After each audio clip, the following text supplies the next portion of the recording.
చిన్న చిన్న వ్యక్తులు బాగా నడుస్తుంది.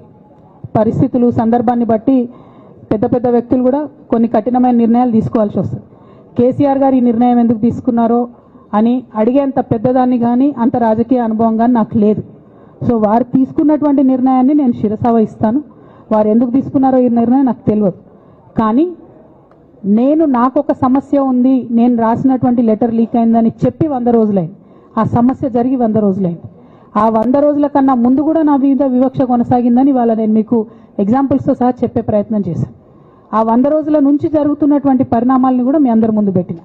ఈ 100 రోజులలో పార్టీ ఎప్పుడు కూడా నన్ను ఎక్స్ప్లెనేషన్ అడగలేదు. నిన్న నన్ను సస్పెండ్ చేసే ముందు కూడా నన్ను ఎక్స్ప్లెనేషన్ అడగలేదు.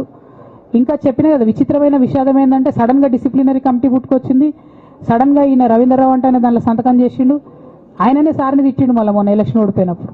సో ఈ అన్నీ చూసి నాకేమనిపిస్తుందంటే చాలా ఒత్తిడిలో చాలా ప్రెషర్ పెట్టి సార్తో చేపించారని నేను అనుకుంటున్నాను.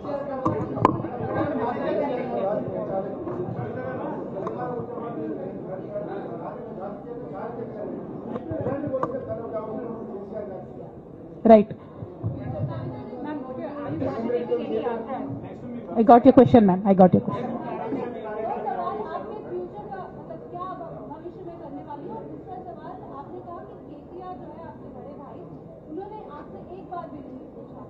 लेकिन क्या आपने भी उनसे संपर्क साधने की कोशिश की इस दौरान में, क्योंकि बहुत सारे बदलाव हुए. पहली बार हमने देखा कि राष्ट्रीय त्योहार में भाई बहन साथ నేనేమంటున్నా అంటే కేసీఆర్ గారి రాజకీయ పరిజ్ఞానాన్ని క్వశ్చన్ చేసేంత స్థాయి నాకు లేదు, అంత అవగాహన కూడా నాకు లేదు.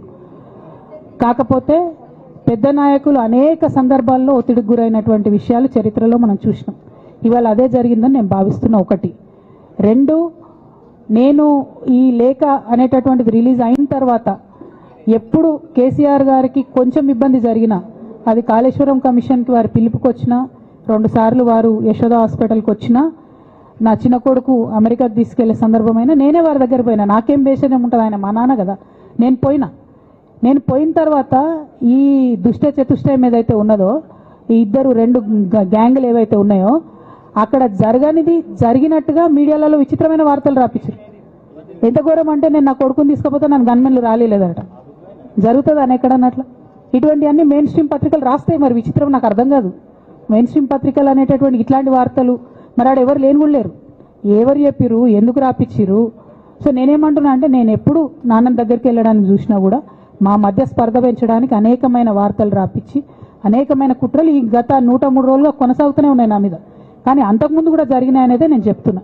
అందులో భాగంగానే రాఖీ రోజు కూడా ఒక 20